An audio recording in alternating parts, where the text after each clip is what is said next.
اوكي. تكلمتكم على الكاهنة، ونسيت باش نقول لكم على الكاهنة. Pourquoi est-ce qu'elle a été impopulaire? C'est qu'elle a pratiqué la politique de la terre brûlée. Elle voulait empêcher le repli des Omeyyades.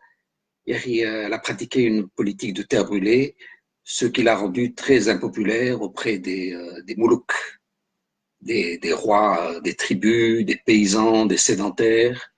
Et donc, elle n'a jamais réussi à unir les Berbères contre les Omeyyades.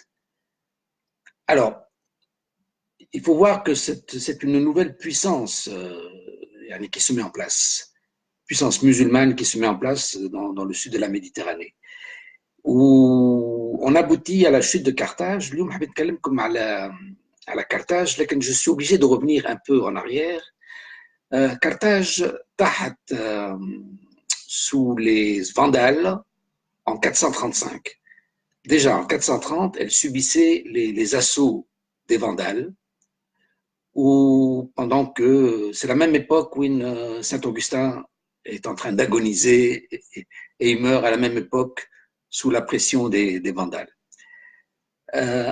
En 435, on était comme Carthage, les Vandales, ou Bchichet de l'Hukum avec une dynastie de Genséric, roi des Vandales et roi des Alains. Il règne sur toute l'Afrique du Nord, il règne sur la Sardaigne, il règne sur les Baléares. Donc quand on dit de l'Afrique du Nord, il va presque jusqu'en Tripolitaine. C'est pas uni, il n'a pas un pouvoir uni, il règne sur toute cette région, la Sardaigne, la Corse, et on appelle ça la Numidie côtière. Hasselou.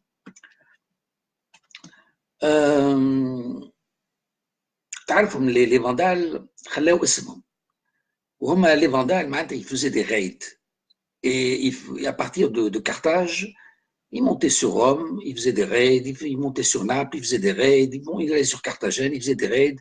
Ils ont une pratique de pirates des mers carrément. Enfin c'est toute la culture des Vikings, et ils ont laissé leur nom de Vandale, de vandalisme, où en 455 ils ont fait un saccage de Rome, et le pape Benoît, je crois, قال لهم بربي يسرقوا أما ما تقتلوش. معناتها vous pouvez saccager, mais s'il vous plaît ne tuez pas les braves gens. C'est Hassilou. Ils croyaient faire part de leur humanité. Donc vous voyez un peu les Vandales, c'est quelque chose de spécial. Ils étaient sur la Méditerranée, sur l'Afrique du Nord, et notamment à Carthage, à l'exception de la Sicile. Ils avaient le frère ennemi, ils avaient leur cousine ennemie qui régnait c'est une autre dynastie normande qui se trouvait en Sicile, mais ils étaient en conflit entre eux, en grave conflit. Et ces conflits entre la Sardaigne et Carthage vont avoir des implications très lourdes. Pourquoi? Parce que Rome va se ranger contre la Sicile, et donc Carthage va s'allier à Byzance contre Rome. Donc Byzance et Carthage contre Rome et la Sicile. Donc il y avait des enjeux stratégiques, et ça a encore contribué au déclin de Rome par rapport à Byzance, et la dynastie vandale qui se trouvait à Carthage s'entendait, semble-t-il, mieux avec Byzance, avec Constantinople. Seulement, voilà ce qui va se passer, c'est qu'en 530, donc presque une centaine d'années après, il va y avoir une succession de règnes qui va déplaire à Constantinople.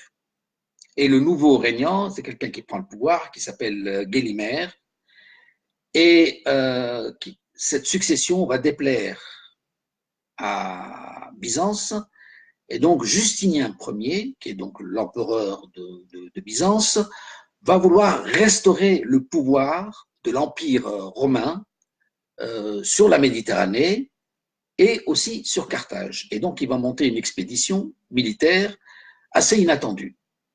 Personne n'attendait, parce que les relations étaient relativement courtoises, on était dans une période de paix, donc pourquoi est-ce que Justinien Ier se décidait-il? En fait, il y avait une ambition personnelle et une politique personnelle. Ce n'était pas le contexte qui dictait cet interventionnisme sur Carthage. Il va monter une expédition sur Kapudvada. Kapudvada, c'est Mehdiya. Et donc, il y a un première troupe qui va débarquer à Kapudvada et qui va essayer de remonter sur Carthage. Et cette troupe, elle est arrêtée, elle est stoppée dans une région qu'on appelle la Decidum, qui est la région de Meghelin. Et là, les troupes byzantines sont sur le point de se replier.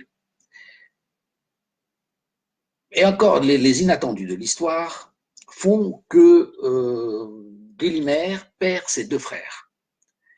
Ses deux frères Amatas et Guibamon, qui vont mourir au cours de cette bataille,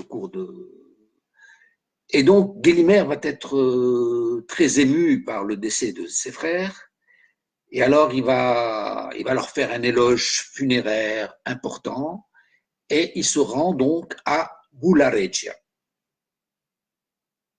Et pendant ce temps-là, eh bien, les troupes byzantines se réorganisent et elles montent directement sur Carthage.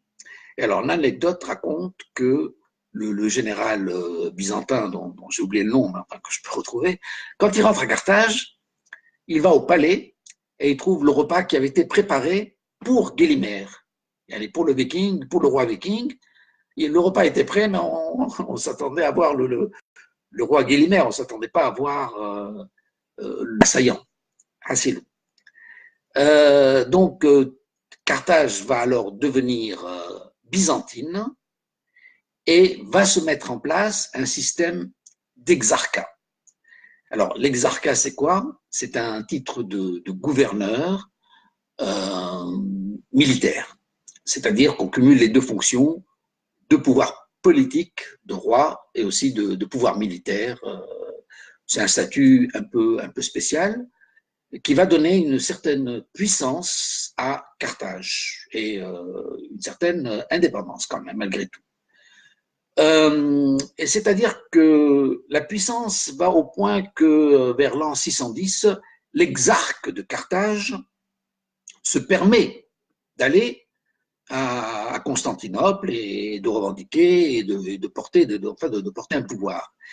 Et Héraclius l'Ancien, donc qui était l'exarque de Carthage, monte une expédition punitive, je crois, me semble-t-il, contre Constantinople, et il envisage même de devenir le nouvel empereur de ce nouvel empire byzantin, et il envisage même de transférer la capitale à Carthage. Donc vous voyez, Carthage est quand même à une certaine puissance, et l'empire byzantin à ce moment-là subit aussi de nombreuses difficultés avec les Bulgares, les Avars, et aussi avec cette nouvelle puissance musulmane qui est en train de s'éveiller au sud, qui prend l'Irak, qui prend la Palestine, qui prend la Syrie, qui prend l'Égypte, et qui remonte aussi jusqu'en Afrique du Nord.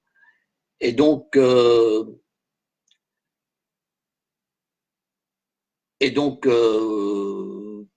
Carthage, par rapport à ce déclin de l'Empire byzantin, prend une certaine autonomie, prend un certain pouvoir, et en 647, l'exarque Grégoire de Carthage se proclame empereur. Étant donné que cet empire est en déliquescence, il se proclame empereur, disons, de ce nouvel empire méditerranéen, et il subit alors les attaques de la nouvelle puissance arabe qui se met en place. Il est tué en 647 et son successeur est obligé de se soumettre.